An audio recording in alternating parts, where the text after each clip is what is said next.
Voglio, questa è la mia situazione stamattina, dopo l'ultimo weekend, mi fa male a capo, è successo di tutto. Sia io che il Napoli abbiamo perso il primo posto in classifica. Il Napoli ha perso a Bologna, io ho perso al fantacalcio del Napoli Creators.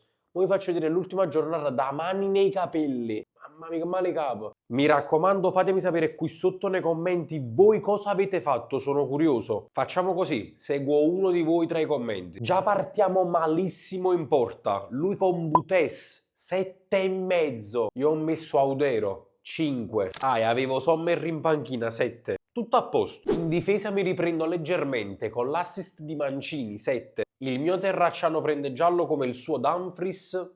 Poi per il resto siamo là. A centrocampo un disastro. Gudmundsson non segnava dall'anno scorso. La Fiorentina stava andando malissimo, stava aspettando me per riprendersi. Salmakers 10. Il mio pupillo Bernabé sta facendo paura nelle ultime giornate, mi fa gol e prende 10. Il mio attacco è completamente assente. Almeno Simeone e Thuram mi prendono 6. Seba Esposito 5,5. Contro avevo Lookman e De Ketelaere che almeno si tengono sotto la sufficienza. Poi ovviamente Leao sul rigore 10. Cioè io praticamente questa giornata ho perso contro il Milan. Ah, volete sapere chi avevo in panchina? Pinamonti. Oh, voglio mi fa malaga. Mamma mia, mi sta salendo la fredda. Prima di questa giornata ero primo in classifica. Il mio rendimento era da Champions. Oggi ho perso 3-1 e non ho voglia di vedere la nuova situazione in classifica qual è. Voi fatemi sapere qui sotto nei commenti cosa avete fatto in questa giornata di fantacalcio, che prendo un commento a caso e lo seguo. La buona notizia di stamattina è che su bwin.tv posso riguardarmi gli highlights non solo di questo campionato, ma anche degli ultimi 15 di Serie A.